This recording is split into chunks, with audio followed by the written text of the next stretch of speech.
89.6 FM Sargakshetra. Child Rights Day Special SK Junction. Welcome to SK junction on Sargakshetra 89.6 FM. കൂടെയുള്ളത് Jo ആണ്. ഇന്ന് SK ജംഗ്ഷനിൽ നമ്മൾ സംസാരിക്കാനായിട്ട് പോകുന്നത് കുട്ടികളുടെ സംരക്ഷണത്തെക്കുറിച്ചാണ്. അവരുടെ സുരക്ഷ ഉറപ്പാക്കാനായിട്ട് നമ്മൾ അറിഞ്ഞിരിക്കേണ്ട എല്ലാ കാര്യങ്ങളും നമ്മൾ ഇന്ന് കേട്ടറിയാനായിട്ട് പോകുന്നു SK ജംഗ്ഷനിലൂടെ. ആൻഡ് നമുക്കൊരു ഗസ്റ്റ് ഉണ്ട്. We have Justin Michael, Kottayam ജില്ലാ ശിശു സംരക്ഷണ യൂണിറ്റിലെ ജില്ലാ ചൈൽഡ് ഹെൽപ്പ് ലൈൻ കോർഡിനേറ്റർ ആണ് സാർ. അതുപോലെ തന്നെ ഈ ഒരു മേഖലയിൽ 11 വർഷമായിട്ട് ജോലി ചെയ്യുന്നുണ്ട്. Sir, welcome to the show. Thank you. Yes, നമ്മൾ ആദ്യം തന്നെ എനിക്ക് സാറിനോട് ചോദിക്കാൻ ഒരുപാട് ചോദ്യങ്ങളുണ്ട്. പക്ഷേ ആദ്യം ചോദിക്കാനുള്ളത്, നമ്മളിപ്പം 2024 കാലങ്ങളായിട്ട് നമ്മൾ ഈ ശിശു സംരക്ഷണത്തെക്കുറിച്ചും അവരുടെ അവകാശങ്ങളെക്കുറിച്ചും ഒക്കെ നമ്മൾ കേട്ടും അറിഞ്ഞും വരുന്നുണ്ട്. എന്നിട്ടും നമ്മൾ ഈ 2024 ഇതിൻ്റെ ഇമ്പോർട്ടൻസ് എന്തുമാത്രം ആളുകളിലേക്ക് എത്തുന്നുണ്ട്, അല്ലെങ്കിൽ ഇതിൻ്റെ പ്രസക്തി എന്തുമാത്രമാണ് ഇന്നും നിലനിൽക്കുന്നത്? യെസ്, നമുക്കറിയാം നവംബർ 14 നമ്മൾ ശിശുദിനമായിട്ട് ആഘോഷിക്കുകയാണ്. ശരിക്കും പറഞ്ഞാൽ ഇങ്ങനെ ഒരു ദിവസത്തിൽ ആഘോഷിക്കുന്ന അന്ന് മാത്രമല്ല കുട്ടികൾക്ക് ഇമ്പോർട്ടൻ്റ്, എല്ലാ ദിവസവും കുട്ടികളെ സംബന്ധിച്ച് ഇമ്പോർട്ടൻ്റ് ആയിട്ടുള്ളൊരു ദിവസമാണ്. പക്ഷേ ഇന്നത്തെ ഈ സമൂഹത്തിൽ നമുക്കറിയാം കുട്ടികൾക്കെതിരെ ഉണ്ടാകുന്ന അതിക്രമങ്ങൾ വർദ്ധിച്ചു വരുന്നതായിട്ട് കാണുന്നുണ്ട് അല്ലേ? നമ്മളൊക്കെ കാണുമ്പോൾ ഇന്നത്തെ സൊസൈറ്റിയിൽ നമ്മൾ പത്രമാധ്യമങ്ങളിലൂടെയൊക്കെ പരിശോധിച്ചാൽ ഈ കുട്ടികൾക്കെതിരെ ഉണ്ടാകുന്ന അതിക്രമങ്ങൾ പല കേസുകൾ, അത് പോക്സോ കേസുകളാകാം, കുട്ടികളെ ശാരീരികമായിട്ട് ഉപദ്രവിക്കുന്ന കേസുകളാകാം, അങ്ങനെ പലതരത്തിലുള്ള അക്രമങ്ങൾ കുട്ടികൾ നേരിടേണ്ടതായിട്ട് വരുന്നുണ്ട്. അപ്പോൾ ഇങ്ങനെ നമ്മൾ ആദ്യം ഇങ്ങനൊരു കേസ് പറയുമ്പോൾ നമ്മൾ ആരാണ് കുട്ടി എന്ന് അറിഞ്ഞിരിക്കേണ്ടത് വളരെ അത്യാവശ്യമാണ് അല്ലേ? നമ്മുടെ നിയമം അനുസരിച്ച് 18 വയസ്സ് പൂർത്തിയാകാത്തവരൊക്കെ കുട്ടികളാണ്. അപ്പോൾ കുട്ടികൾക്കെതിരെ ഉണ്ടാകുന്ന ഓരോ അക്രമങ്ങൾക്കും തക്കതായ ശിക്ഷ ലഭിക്കേണ്ടതായിട്ടുണ്ട്. അങ്ങനെ തന്നെയാണ്. കാരണം കുട്ടികളാണ് നാളത്തെ പൗരന്മാരെന്ന് നമ്മൾ നേരത്തെ പറഞ്ഞു കഴിഞ്ഞു. 18 വയസ്സിൽ താഴെയുള്ള എല്ലാവരും കുട്ടികളാകുമ്പോൾ അതിനകത്ത് തന്നെ ഡിഫറൻസ് വരില്ലേ? ആൺകുട്ടികളുണ്ടാകാം, പെൺകുട്ടികളുണ്ടാകാം. നമ്മൾ ഈ കുട്ടികൾക്കെതിരെ ഉണ്ടാകുന്ന അതിക്രമങ്ങളെക്കുറിച്ച് പഠിക്കുമ്പോൾ നമ്മൾ ആദ്യം അറിഞ്ഞിരിക്കേണ്ടത് ജുവനൈൽ ജസ്റ്റിസ് ആക്ട് 2015 ഈ ആക്ടിനകത്ത് കുട്ടികളെക്കുറിച്ച്, അത് കുട്ടികൾ എങ്ങനെയായിരിക്കണമെന്ന്, അല്ലെങ്കിൽ കുട്ടികൾ നേരിടുന്ന പ്രശ്നങ്ങളെ എങ്ങനെ അഭിമുഖീകരിക്കാമെന്ന് നമുക്ക് പറഞ്ഞു നൽകുന്നുണ്ട്. ഈ JJ ആക്ടിനകത്ത് കുട്ടികളെ 2 കാറ്റഗറി ആയിട്ട് തിരിക്കുന്നുണ്ട്. അതിൽ ഒന്നാമത്തെ കാറ്റഗറി എന്ന് പറയുന്നത് the child in need of care and protection, അതായത് ശ്രദ്ധയും സംരക്ഷണവും ആവശ്യമുള്ള കുട്ടികളെന്നും. രണ്ടാമത്തെ കാറ്റഗറി എന്ന് പറയുന്നത് the child in conflict with law, നിയമവുമായി പൊരുത്തപ്പെടാത്ത കുട്ടികൾ. ഇതിനകത്ത് നമുക്ക് ഈ വാക്കുകൾ കേൾക്കുമ്പോൾ തന്നെ അതിൻ്റെ മീനിങ് നമുക്ക് അണ്ടർസ്റ്റുഡ് ആണ്.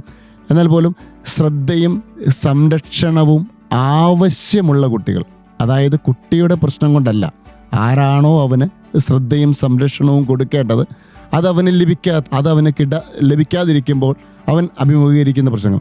ഉദാഹരണം പറഞ്ഞാൽ ചിലപ്പോൾ തെരുവുകളിൽ അലഞ്ഞു തിരിഞ്ഞ് നടക്കുന്ന കുട്ടിയാകാം, അല്ലെങ്കിൽ ബാലവേലയ്ക്ക് വിധേയനാകുന്ന കുട്ടിയാകാം.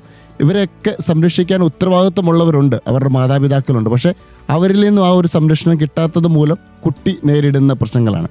അപ്പോൾ ആരാണോ സംരക്ഷണം കൊടുക്കേണ്ടത് അത് അവർ കൊടുക്കാത്തത് മൂലം കുട്ടി നേരിടുന്ന പ്രശ്നം. രണ്ടാമത്തെ കാറ്റഗറി നമ്മൾ പറഞ്ഞു child in conflict with law, അതായത് നിയമവുമായി പൊരുത്തപ്പെടാത്ത കുട്ടികൾ. അണ്ടർസ്റ്റുഡാണ്. നമ്മുടെ കുട്ടികളിൽ തന്നെ കുറ്റകൃത്യങ്ങൾ ചെയ്യുന്നവർ കാണാം. ചിലപ്പോൾ മോഷ്ടിക്കുന്നവരായിരിക്കാം, മയക്കുമരുന്ന് ഉപയോഗിക്കുന്നവരായിരിക്കാം, അല്ലെങ്കിൽ അത് കച്ചവടങ്ങൾ നടത്തുന്നവരായിരിക്കാം, കൊലപാതകങ്ങൾ നടത്തിയിട്ടുള്ളവരായിരിക്കാം. ഇങ്ങനെയുള്ള കാറ്റഗറിയാണ് ഈ രണ്ടാമത്തെ category, child in conflict with law എന്ന ഒരു കാറ്റഗറിയിൽ വരിക. ഇതിന് നമ്മൾ ആദ്യമേ തന്നെ ഒരു ഇൻട്രൊഡക്ഷനായിട്ട് പറയുമ്പോൾ ഇങ്ങനെയുള്ള സിസ്റ്റത്തിലാണ് നമ്മൾ ഇന്നത്തെ സൊസൈറ്റി ജീവിക്കുക. അപ്പം കെയർ ആൻഡ് പ്രൊട്ടക്ഷൻ വേണ്ട കുട്ടികളെ ആണ് എങ്കിൽ അവരെ നമ്മൾ പ്രൊഡ്യൂസ് ചെയ്യുന്ന സ്ഥലമാണ് ചൈൽഡ് വെൽഫെയർ കമ്മിറ്റി എന്ന് പറയും, CWC. നമുക്ക് കോട്ടയത്ത് നമ്മുടെ തിരുവഞ്ചൂരാണ് നമ്മുടെ ചൈൽഡ് വെൽഫെയർ കമ്മിറ്റി ഉള്ളത്. 5 പേരടങ്ങുന്ന ഒരു ടീമാണ്. അതൊരു ജുഡീഷ്യറി പവറുള്ള ഒരു ടീം. ഒരു ചെയർമാൻ കാണും, 4 മെമ്പർമാരുണ്ട്. അതേപോലെ തന്നെ നമ്മൾ child in conflict with law എന്ന് പറയുന്ന കാറ്റഗറിയിലേക്ക് വരുമ്പോൾ അവരെ പ്രൊഡ്യൂസ് ചെയ്യുന്ന സ്ഥലമാണ് JJB എന്ന് പറയും, ജുവനൈൽ ജസ്റ്റിസ് ബോർഡ്. 3 മെമ്പർമാരുള്ള ഒരു സ്ഥലമാണ്. ഇതും സ്ഥിതി ചെയ്യുന്നത് കോട്ടയം ജില്ലയിലെ സംബന്ധിച്ച് നമ്മുടെ JJBയും CWCയും സ്ഥിതി ചെയ്യുന്നത് തിരുവഞ്ചൂരാണ്. ഞാൻ പറഞ്ഞു വന്നത് ഇത്രയേ ഉള്ളൂ. നമുക്കറിയാം നമ്മൾ പത്രമാധ്യമങ്ങളിലും സോഷ്യൽ മീഡിയയിലും ഒക്കെ കുട്ടികൾക്കെതിരെയുള്ള അതിക്രമങ്ങൾ വർദ്ധിച്ചു വരുന്ന ഒരു കാഴ്ച നമ്മൾ കണ്ടുപോകുന്നുണ്ട്. അപ്പോൾ അതിൻ്റെ അർത്ഥം കുട്ടികൾക്കെതിരെ അതിക്രമങ്ങൾ കൂടുന്നുണ്ട് എന്ന് തന്നെയാണ്. അത് മാത്രമല്ല, അതിന് വേറൊരു മീനിങ്ങും കൂടിയുണ്ട്. കാരണം ഈ കുട്ടികളെ സംരക്ഷിക്കുന്നതിന് വേണ്ടിയുള്ള ഓരോ മാർഗങ്ങളും കുട്ടികൾക്ക് അറിയാമെന്നുള്ളതാണ്. കുട്ടികൾ, അതായത് അവർക്കെതിരെ ചെറിയൊരു പ്രശ്നമുണ്ടായാൽ തന്നെ അത് എവിടെ അറിയിക്കണമെന്ന് അവരെല്ലാം അവരുടെ അവകാശങ്ങളെക്കുറിച്ച് അവെയറാണ് എന്നുള്ളതാണ്. ചെറിയൊരു പ്രശ്നമുണ്ടായി അവരപ്പോൾ തന്നെ അവർക്ക് ടോൾ ഫ്രീ നമ്പറായ 198 അവർക്ക് വിളിക്കും. അപ്പോൾ അങ്ങനെയുള്ള സിസ്റ്റങ്ങൾ കുട്ടികൾക്കറിയാം. കൂടാതെ കുട്ടികളുടെ പാഠപുസ്തകത്തിലും അല്ലെങ്കിൽ അവർ കാണുന്ന മീഡിയയിലും ഒക്കെ അവരുടെ അവകാശങ്ങൾ എങ്ങനെ സംരക്ഷിക്കപ്പെടണം എന്നൊക്കെ അറിയാം. പക്ഷെ നമ്മൾ ആഴമായി ചിന്തിക്കുമ്പോൾ നമ്മൾ അവരുടെ അവകാശങ്ങളെക്കുറിച്ച് അവെയറാകുമ്പോൾ അവരവരുടെ ഉത്തരവാദിത്തങ്ങൾ മറക്കുന്നുണ്ട് എന്നുള്ളതാണ് വേറൊരു പ്രശ്നം. എല്ലാ കുട്ടികളും അല്ല, നമുക്ക് വരുന്ന കുട്ടികളിൽ ചിലപ്പോഴൊക്കെ മാതാപിതാക്കൾ ഒത്തിരി കംപ്ലയിൻറ്റ് ചെയ്യുന്ന കുട്ടികൾ നമ്മുടെ മുമ്പിൽ വരാറുണ്ട്. പക്ഷേ അതിലൊക്കെ കുട്ടികൾക്ക് അവരുടെ അവകാശങ്ങളെക്കുറിച്ച് ഭയങ്കര അവെയറാണ്. അതുകൊണ്ടാണല്ലോ അവർ നമ്മളെ വിളിച്ചറിയിക്കുക. പക്ഷേ അപ്പുറത്ത് കുട്ടികൾക്ക് അവരുടെ ഉത്തരവാദിത്തങ്ങളെക്കുറിച്ച്, അപ്പം നമ്മൾ ഇങ്ങനെ ഒരു ദിവസം ആചരിക്കുമ്പോൾ ഇത് കുട്ടികൾ കേട്ടുകൊണ്ടിരിക്കുന്നുണ്ടായിരിക്കാം, മാതാപിതാക്കൾ കേട്ടുകൊണ്ടിരിക്കുന്നുണ്ടായിരിക്കാം നമ്മളെ. അപ്പോൾ അവരൊക്കെ അറിഞ്ഞിരിക്കേണ്ടത് കുട്ടികൾക്കൊക്കെ അവകാശങ്ങളുള്ളതുപോലെ തന്നെ അവരുടെ ഉത്തരവാദിത്തങ്ങളും കൂടെ ഈ മാതാപിതാക്കൾ ചെറുപ്പം തൊട്ടേ അവരെ പഠിപ്പിക്കണം. ഇത് നമുക്ക് നേരിടുന്ന എല്ലാ കേസുകളിലെയും പ്രശ്നം ഇതാണ്. മാതാപിതാക്കൾ ശ്രദ്ധിക്കാത്തത് മൂലമാണ് കുട്ടികൾ മറ്റു വഴികളിലേക്ക് പോകാൻ നമുക്ക് വരുന്ന കേസുകളിൽ ചാൻസ് കൂടുതലായിട്ട് നമ്മൾ കണ്ടുവരുന്നത്. അതായത് മാതാപിതാക്കൾ നന്നായിട്ട് നോക്കുന്നുണ്ട് അല്ലെങ്കിൽ കെയർ ചെയ്യുന്നുണ്ട് എങ്കിൽ ആ കുട്ടികളെ സംബന്ധിച്ച് ഉള്ള പ്രശ്നങ്ങൾ അല്ലെങ്കിൽ കേസുകൾ നമുക്ക് റിപ്പോർട്ട് ചെയ്യുന്നത് വളരെ കുറവായിരിക്കും. യെസ്, അപ്പോൾ എന്തായാലും കുട്ടികൾ അറിഞ്ഞിരിക്കേണ്ട അവകാശങ്ങൾ, അതുപോലെ തന്നെ അവരുടെ റെസ്പോൺസിബിലിറ്റി തുടങ്ങിയ കാര്യങ്ങളാണ് നമ്മൾ ഇനി അങ്ങോട്ട് കേൾക്കാനായിട്ട് പോകുന്നത്. നമ്മളിപ്പം കേട്ടു സാറ് പറഞ്ഞതുപോലെ തന്നെ November 14 മാത്രമല്ല ചിൽഡ്രൻസ് ഡേ എന്ന് പറയുന്നത് എല്ലാ ദിവസവും അവരുടെ ദിവസമാണ്. അവർക്കുള്ള അവകാശങ്ങൾ, അവരുടെ റെസ്പോൺസിബിലിറ്റീസ്, ഉത്തരവാദിത്തങ്ങൾ എന്തൊക്കെയാണ് എന്നുള്ളത് നമ്മൾ അറിഞ്ഞിരിക്കണം. മാതാപിതാക്കളും മുതിർന്നവർ ആയിട്ടുള്ള എല്ലാവരും ഒരേപോലെ അറിഞ്ഞിരിക്കേണ്ട കാര്യങ്ങളാണ് ഇനി നമ്മൾ കേൾക്കാനായിട്ട് പോകുന്നത് SK ജംഗ്ഷനിലൂടെ. സോ കേൾക്കാം പാട്ടുകൾക്ക് ശേഷം. കൂടെയുള്ളത് ജോ ആണ്. 89.6 FM Sargakshetra. Child rights day special SK junction. Sargakshetra 89.6 FM SK junction ആണ്. കൂടെയുള്ളത് ജോ ആണ്. ഇന്ന് നമ്മൾ കുട്ടികൾക്ക് വേണ്ടിയിട്ടുള്ള ഒരു SK ജംഗ്ഷൻ ആണ് കേട്ടോ. സംഭവം എന്താണെന്ന് വെച്ചാൽ അവരുടെ ഉത്തരവാദിത്തം എന്താണ്, അവരുടെ റെസ്പോൺസിബിലിറ്റി എന്താണ് എന്നുള്ളത് നമ്മൾ കേട്ടറിയാനായിട്ട് പോവുകയാണ്. ആൻഡ് ഇക്കാര്യം നമുക്ക് പറഞ്ഞു തരാനായി കൂടെയുള്ളത് ജസ്റ്റിൻ മൈക്കിൾ, കോട്ടയം ജില്ലാ ശിശു സംരക്ഷണ യൂണിറ്റിലെ ജില്ലാ child help line coordinator. Sir, നമ്മൾ ഇനി അവരുടെ ഉത്തരവാദിത്തങ്ങളുണ്ട്, കുട്ടികൾക്ക് ഉത്തരവാദിത്തങ്ങളുണ്ട് എന്ന് കേട്ടു, അതുപോലെ തന്നെ അവർക്ക് അവകാശങ്ങളുമുണ്ട് എന്ന് കേട്ടു. അപ്പം ഇന്നും കുട്ടികളുടെ അവകാശങ്ങൾ ഇതാണ് എന്നറിയാത്ത മാതാപിതാക്കളുണ്ട്, മുതിർന്നവരുണ്ട്, കുട്ടികളുമുണ്ട്. സോ അവരെല്ലാവരും ഒരേപോലെ അറിഞ്ഞിരിക്കേണ്ട അല്ലെങ്കിൽ ഒന്ന് ഓർമ്മപ്പെടുത്തിയെടുക്കേണ്ട ചില ബേസിക് ആയിട്ടുള്ള ചൈൽഡ് റൈറ്റ്സ് എന്തൊക്കെയാണ്, ഏതൊക്കെയാണ്? യെസ്, നമ്മൾ കുട്ടികളുടെ അവകാശങ്ങളെക്കുറിച്ച് പറയുമ്പോൾ നമ്മൾ ആദ്യമേ തന്നെ അറിഞ്ഞിരിക്കേണ്ട ഒരു കാര്യമുണ്ട്. UNCRC എന്ന് പറയും, united nations conventions on the right of children. 1989 കൂടിയ ഒരു ലോകരാഷ്ട്ര ഉടമ്പടിയാണ്. ഈ ഉടമ്പടിയിൽ കുട്ടികളുടെ അവകാശങ്ങൾ എന്തൊക്കെയാണ്, ഒരു രാജ്യത്ത് കുട്ടി എങ്ങനെയൊക്കെ കുട്ടികളുടെ അവകാശങ്ങൾ പാലിക്കപ്പെടണം, ആ കുട്ടി എങ്ങനെയൊക്കെ സംരക്ഷിക്കപ്പെടണമെന്ന് വളരെ വ്യക്തമായിട്ട് എഴുതി വെച്ചിട്ടുണ്ട്. 1989 നിലവിൽ വന്ന ഈ ലോകരാഷ്ട്ര ഉടമ്പടിയിൽ ഇന്ത്യ സൈൻ ചെയ്യുന്നത് 1992 എന്നാണോ ഇന്ത്യ ഇതിൽ സൈൻ ചെയ്തത് അന്ന് മുതൽ ഇന്ത്യയിലും ഈ UNCRC നിഷ്കർഷിക്കുന്ന കുട്ടികളുടെ അവകാശങ്ങൾ പാലിക്കപ്പെടണം. അതുകൊണ്ടാണ് നമ്മൾ സൈൻ ചെയ്തു. ഓക്കെ, അപ്പം ഇതിങ്ങനെ 56ഓളം അവകാശങ്ങൾ ഇവർ എഴുതി വെച്ചിട്ടുണ്ട്. പക്ഷെ നമ്മൾ ഈ അവകാശങ്ങളെല്ലാം കൂടെ ഒരു 4 പോയിന്റിൻ്റെ എന്നൊരു കുടക്കീഴിലേക്ക് കൊണ്ടുവരികയാണ്. ഇതിനകത്ത് നമ്മൾ ഒന്നാമത് പറയാൻ പോകുന്നത് ദ റൈറ്റ് ടു സർവൈവൽ, അതിജീവനത്തിന് വേണ്ടിയുള്ള അവൻ്റെ അവകാശം എന്നാണ് പറയപ്പെടുക, റൈറ്റ് ടു സർവൈവൽ. രണ്ടാമത്തെ എന്ന് പറയുന്നത് റൈറ്റ് ടു ഡെവലപ്മെൻറ്റ്, അവൻ്റെ ഉന്നമനത്തിന് വേണ്ടിയുള്ള അവകാശം. മൂന്നാമത്തെ എന്ന് പറഞ്ഞാൽ റൈറ്റ് ടു പാർട്ടിസിപ്പേഷൻ, അവൻ്റെ പങ്കാളിത്തത്തിന് വേണ്ടിയുള്ള അവകാശം. നാലാമത്തെ റൈറ്റ് ടു പ്രൊട്ടക്ഷൻ, അവൻ്റെ സംരക്ഷണത്തിന് വേണ്ടിയുള്ള അവകാശം. ഇനി നമ്മൾ ഈ അവകാശങ്ങളെക്കുറിച്ച് പറയുമ്പോൾ നമ്മൾ ആദ്യത്തെ തന്നെ റൈറ്റ് ടു സർവൈവൽ, അതായത് നമുക്കൊക്കെ അറിയാം, നമ്മൾ ആദ്യത്തേക്ക് പ്രഗ്നൻസിയിലേക്ക് സമയത്ത് നമ്മൾ ഡോക്ടറിൻ്റെ ഒരു ഗൈനക്കോളജിസ്റ്റിൻ്റെ അടുത്ത് ചെല്ലുമ്പോൾ ആ ഗൈനക്കോളജിസ്റ്റ് അവസാനം 2-3 മാസത്തേക്ക് സ്കാനിങ് ആയി കഴിയുമ്പോൾ നമ്മുടെ അമ്മയോട് പറയും, ഇനി നല്ല കാര്യങ്ങൾ കേൾക്കാൻ ശ്രമിക്കണം, നല്ല പാട്ടുകൾ കേൾക്കണം, അല്ലെങ്കിൽ നല്ല കാര്യങ്ങൾ സംസാരിക്കണം, നല്ല പുസ്തകങ്ങൾ വായിക്കണം. എന്തുകൊണ്ടാണ്? ആ അമ്മയുടെ ഉദരത്തിൽ കിടക്കുന്ന കുട്ടിക്ക് ജീവനുണ്ടല്ലേ, അമ്മ കാണുന്നതും കേൾക്കുന്നതും അനുഭവിക്കുന്നതുമായ കാര്യങ്ങൾ ഈ കുട്ടിക്ക് അറിയാൻ പറ്റുമെന്നുള്ളതാണ്. അതുകൊണ്ട് തന്നെ അമ്മയുടെ ഉദരത്തിലുള്ള ഈ കുട്ടി ഒരു ജീവനുള്ള ഒരു കുട്ടിയാണ്. അപ്പോൾ അത് സംരക്ഷിക്കപ്പെടുക. അതായത് റൈറ്റ് ടു സർവൈവലിനകത്ത് ഏറ്റവും പ്രധാനപ്പെട്ടതാണ് അബോർഷൻ പോലെയുള്ള സംഭവങ്ങൾ ഒഴിവാക്കുക. കാരണം അബോർട്ട് ചെയ്യപ്പെടുമ്പോൾ അമ്മയുടെ ഉദരത്തിൽ വെച്ച് കുട്ടിയുടെ ജീവനാണത് പോവുക. അവനെ സംബന്ധിച്ച് അത് അവൻ്റെ റൈറ്റിന് എതിരാണ്. റൈറ്റ് ടു സർവൈവൽ, അവൻ്റെ അതിജീവനത്തിനുള്ള റൈറ്റിനെതിരാണ്. കൂടാതെ അവൻ്റെ ഇനി കുട്ടി ജനിച്ചു കഴിയുമ്പോൾ അവൻ്റെ നാമം സ്വീകരിക്കുവാനുള്ളത്, അവൻ്റെ നാഷണാലിറ്റി സ്വീകരിക്കാനുള്ള അവകാശം, ഇതൊക്കെ റൈറ്റ് ടു സർവൈവൽ എന്ന് ഉള്ള ഒരു കാറ്റഗറിയിൽ വിടും. രണ്ടാമത്തെ അവകാശങ്ങളെക്കുറിച്ച് നമ്മൾ പറയുമ്പോൾ ദ റൈറ്റ് ടു ഡെവലപ്മെൻറ്റ്, അവൻ്റെ ഉന്നമനത്തിന് വേണ്ടിയുള്ള അവകാശം.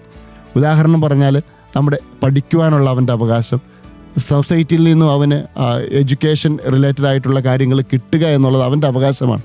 അവനെ പഠിപ്പിക്കുക അല്ലെങ്കിൽ അവന് ഈ വിദ്യാഭ്യാസം കിട്ടുക എന്നുള്ളത് അവകാശമാണ്.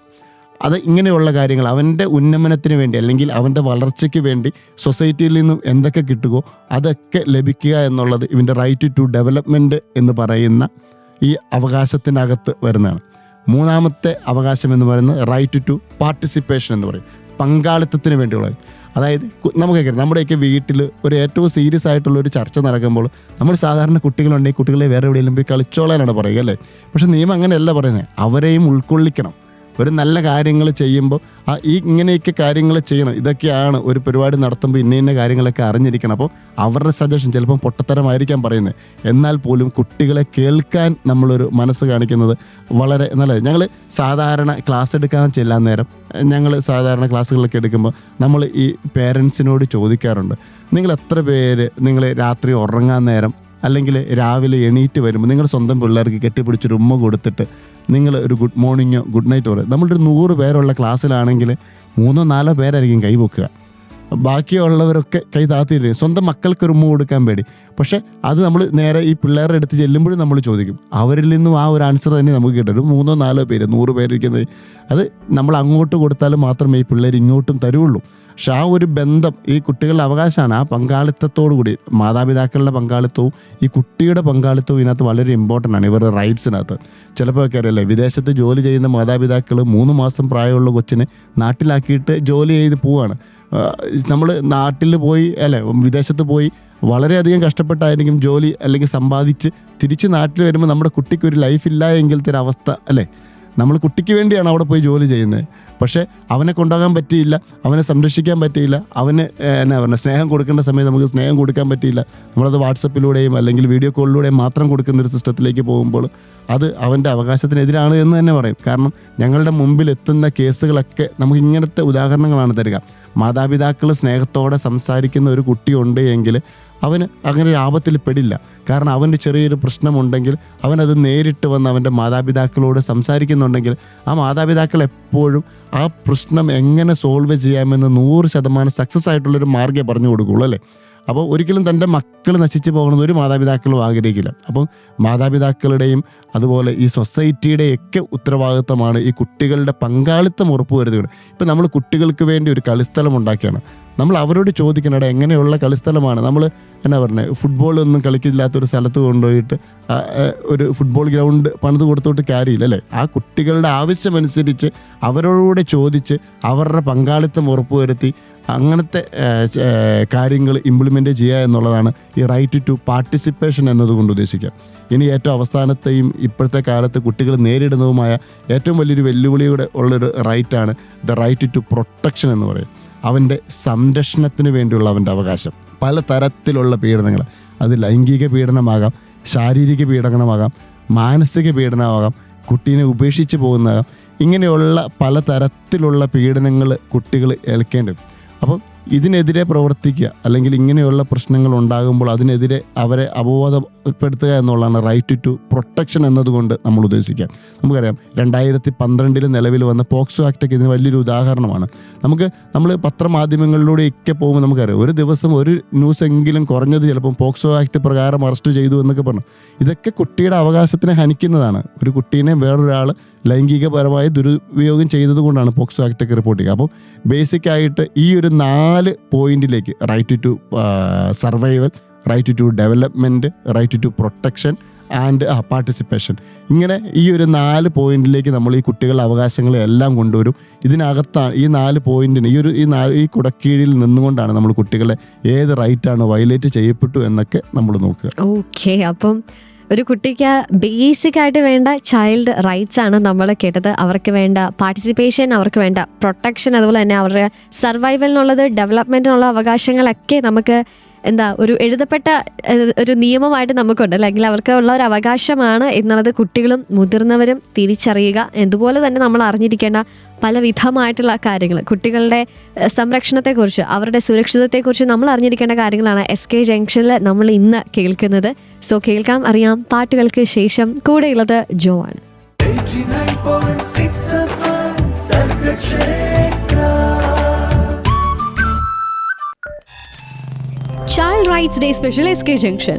Welcome back to SK junction on Sargakshetra 89.6 FM. കൂടെയുള്ളത് ജോ ആണ്. ഇന്ന് നമ്മുടെ കൂടെയുള്ള special guest Justin Michael, Kottayam ജില്ലാ ശിശു സംരക്ഷണ യൂണിറ്റിലെ ജില്ലാ child help line coordinator. Sir, നമ്മൾ ഈ ശിശുക്കളുടെ അല്ലെങ്കിൽ കുട്ടികളുടെ അവകാശത്തെക്കുറിച്ച്, അവരുടെ റെസ്പോൺസിബിലിറ്റിയെക്കുറിച്ചൊക്കെ നമ്മളിങ്ങനെ ആദ്യമേ സംസാരിച്ചു. നമ്മൾ പാട്ടുകൾക്ക് മുന്നേ സംസാരിച്ച അവരുടെ ബേസിക് ആയിട്ടുള്ള റൈറ്റ്സ് അല്ലെങ്കിൽ ചൈൽഡ് റൈറ്റ്സിനെ കുറിച്ചാണ് സംസാരിച്ചത്. എൻ്റെ നമുക്കറിയാം ഈ കാര്യങ്ങളൊക്കെ ഒരു കുട്ടി അറിയുന്നത് ഒന്നെങ്കിൽ അവരുടെ മാതാപിതാക്കളെ ചെറുതായിട്ട് പറഞ്ഞു കൊടുത്തു. ആൻഡ് ബേസിക്കലി അവർ സമൂഹത്തെ അറിഞ്ഞു തുടങ്ങുന്നത് സ്കൂളിലേക്ക് ചെല്ലുമ്പോഴും എഡ്യൂക്കേഷണൽ സിസ്റ്റത്തിലൂടെയാണ്. അപ്പോൾ നമ്മുടെ ഇന്നത്തെ എഡ്യൂക്കേഷണൽ സിസ്റ്റം ഈ ചൈൽഡ് റൈറ്റ്സ് ഒക്കെ അവരിൽ എത്തിക്കുന്നതിന്, അല്ലെങ്കിൽ ഈ ചൈൽഡ് റൈറ്റ്സും ചൈൽഡ് പ്രൊട്ടക്ഷനെ കുറിച്ചും ഒക്കെ എത്രമാത്രം അവരിലേക്ക് എത്തിക്കുന്നുണ്ട്, എത്രമാത്രം അവരിലേക്ക് ഇത് പ്രതിപാദിപ്പിക്കുന്നുണ്ട്?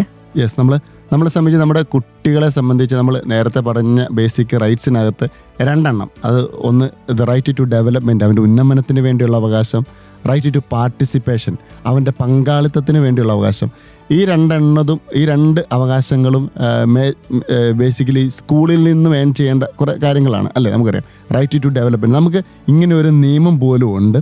അതായത് right of children to free and compulsory education act 2009. അതായത് 14 വയസ്സ് വരെയുള്ള കുട്ടികൾക്ക് സൗജന്യവും നിർബന്ധിതവുമായ വിദ്യാഭ്യാസം. സൗജന്യവും നിർബന്ധിത, കമ്പൽസറിയാണ്, പഠിച്ചേ പറ്റുള്ളൂ. അങ്ങനെയാണ് നിയമം പറഞ്ഞു വെക്കുക. 14 വയസ്സ് വരെ അവൻ പഠിച്ചേ പറ്റുള്ളൂ എന്നാണ് പറയുക. അപ്പോൾ അതവൻ്റെ സംബന്ധിച്ച് അവൻ്റെ എഡ്യൂക്കേഷൻ, അല്ലേ, ഒരു ബേസിക് ആയിട്ടുള്ള 14 വയസ്സ് വരെയുള്ള കാലഘട്ടത്തിൽ അവൻ ഈ സൊസൈറ്റിയിൽ നടക്കുന്നത്, അല്ലെങ്കിൽ സൊസൈറ്റിയിൽ എന്തൊക്കെ കാര്യങ്ങളാണോ അറിഞ്ഞിരിക്കേണ്ടത്, ഇതൊക്കെ സ്കൂളിൽ നിന്നും ഏൺ ചെയ്ത്, അല്ലേ, പഠിക്കേണ്ടതാണ്. അങ്ങനെ അതിനുവേണ്ടി തന്നെയാണ് ഇങ്ങനെ ഒരു നിയമം തന്നെ നമ്മുടെ സർക്കാരൊക്കെ നിർമ്മിച്ചു വെച്ചിരിക്കുക. ഇനി അതുകൂടാതെ കുട്ടികൾ, ഞാൻ നേരത്തെ പറഞ്ഞ കുട്ടികൾ അവരുടെ അവകാശങ്ങളെക്കുറിച്ച് ഇന്നത്തെ കാലത്ത് ഭയങ്കര അവെയറാണ്. അവർക്ക് ചെറിയൊരു പ്രശ്നം ഉണ്ടായാൽ അത് എവിടെ കോൺടാക്ട് ചെയ്യണം? ടീച്ചറിനോട് പറയേണ്ട കംപ്ലയിൻ്റ് ആണെങ്കിൽ അവർ ടീച്ചറിനോട് പറയും.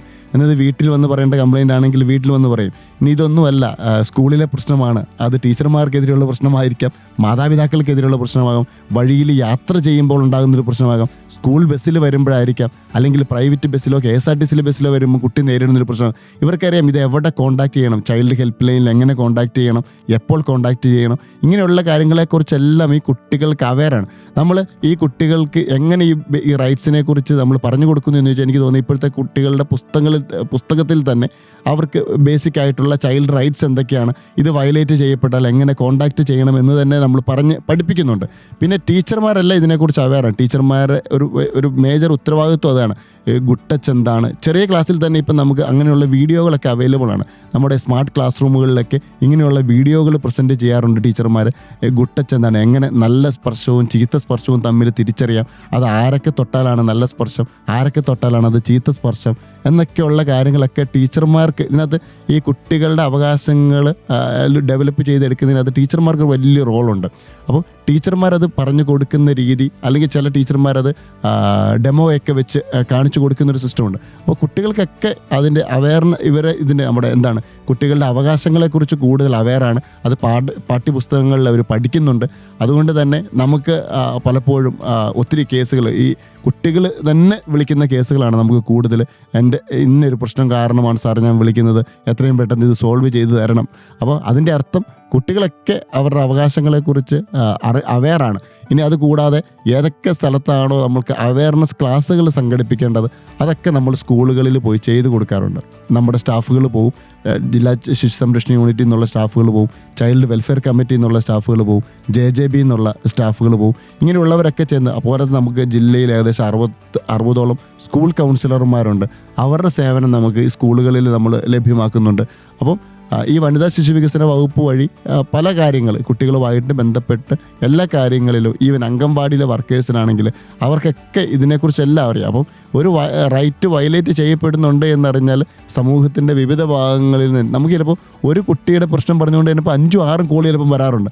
അതിൻ്റെ അർത്ഥം ഇത് കണ്ടു നിന്നവരെല്ലാവർക്കും ഈ ഒരു പ്രൊട്ടക്ഷൻ സിസ്റ്റത്തെക്കുറിച്ച് അറിയാം. അതുകൊണ്ട് തന്നെ അവർ നമ്മളെ വിളിച്ചറിയിക്കുന്നുള്ളൂ. അപ്പം കുട്ടികൾ അവെയറാണ്, മാതാപിതാക്കൾ അവെയറാണ്. നമ്മൾ മാക്സിമം ഇപ്പോഴും നമ്മൾ വീണ്ടും ഇതുപോലെയുള്ള ബോധവൽക്കരണ പരിപാടികളിലൂടെ കുട്ടികളെ അവെയർ ചെയ്യാൻ ശ്രമിക്കുന്നു. യെസ്, അങ്ങനെ നമ്മുടെ വിദ്യാഭ്യാസ സിസ്റ്റത്തിൽ ഇങ്ങനെ ഒരു സംഭവം ഉണ്ടല്ലോ, അവരുടെ അവകാശങ്ങളെ തിരിച്ചറിയാനുള്ള ഒരു പദ്ധതി അല്ലെങ്കിൽ പാഠങ്ങൾ അതിനകത്തുണ്ട്. അത് നമ്മൾ ഉറപ്പുവരുത്തുന്നു. സോ എന്തായാലും ഇതുപോലെ കുട്ടികൾ അറിഞ്ഞിരിക്കേണ്ട പലവിധമായിട്ടുള്ള കാര്യങ്ങൾ, കുട്ടികൾ മാത്രമല്ല മാതാപിതാക്കളും കുട്ടികളുടെ അവകാശങ്ങളെക്കുറിച്ച് അറിഞ്ഞിരിക്കേണ്ട കാര്യങ്ങളാണ് ഇന്ന് SK ജംഗ്ഷനിലൂടെ നമ്മൾ കേട്ടുകൊണ്ടിരിക്കുന്നത്. This is RJ Jo on SK junction. Keep on listening to Sargakshetra 89.6 FM. പാട്ടുകൾക്ക് ശേഷം ഇനിയും ധാരാളം അറിയാം, കേൾക്കാം. 89.6 FM Sargakshetra. Child Rights Day Special SK Junction.